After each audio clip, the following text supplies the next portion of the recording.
এবার মাদকদ্রব্য নিয়ন্ত্রণ অধিদপ্তর ঢাকার গ্যান্ডারিয়া কার্যালয়ের ভবনে লাগানো মাদকরোধক ডিসপ্লে বোর্ডে ছাত্রলীগ আবার ভয়ঙ্কর রূপে ফিরবে লেখা ভেসে উঠেছে। বিষয়টি নিয়ে এরই মধ্যে অধিদপ্তরে তোলপাড় শুরু হয়েছে। এ ঘটনায় তদন্ত কমিটি গঠনের পাশাপাশি শান্তি শৃঙ্খলা রক্ষায় পুলিশ বাদী হয়ে থানায় সাধারণ ডায়েরি করেছে।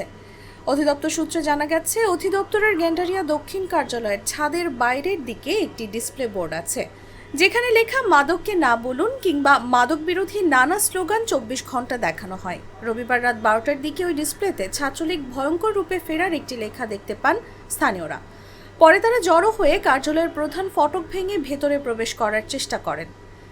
গ্যান্ডারিয়া থানার টহল পুলিশ এসআই মোহাম্মদ আব্দুল কাদির ঘটনাস্থলে যান।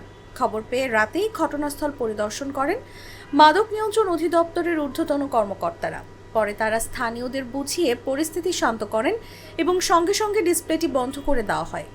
এ বিষয়ে কথা বলার জন্য অধিদপ্তরের মহাপরিচালক খন্দকার মোস্তাফিজুর রহমানের মোবাইল ফোনে একাধিকবার ফোন কল করলেও তিনি কল রিসিভ করেননি। মাদকদ্রব্য নিয়ন্ত্রণ অধিদপ্তরের পরিচালক এডিশনাল ডিআইজি তানভীর মমতাজ জাগো নিউজকে বলেন, বিষয়টি আমরাও জানতাম না, আজ বিকেলে জানতে পেরেছি। ছাত্রলীগ আবার ভয়ঙ্কর রূপে ফিরবে, এই লেখাটি কিভাবে ডিসপ্লেতে এলো সেটি খতিয়ে দেখা হচ্ছে।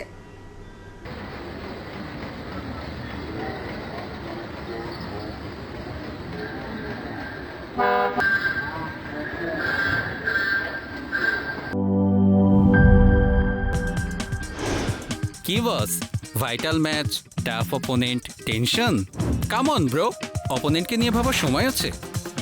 আসল অলরাউন্ডারের কাজই তো হলো যে কোনো টাফ সিচুয়েশনে টিমকে অলরাউন্ড প্রোটেকশন দেওয়া। জাস্ট লাইক মাই টাইলক্স, যার অ্যান্টিব্যাকটেরিয়াল এজেন্ট টয়লেটের কোনায় কোনায় পৌঁছে 99% জীবাণু ধ্বংস করে, টয়লেটের কঠিন দাগ ও দুর্গন্ধ দূর করে টয়লেটকে রাখে ক্লিন আর সুবাসিত। টাইলক্স টয়লেট ক্লিনার, ক্লিন মানেই টাইলক্স।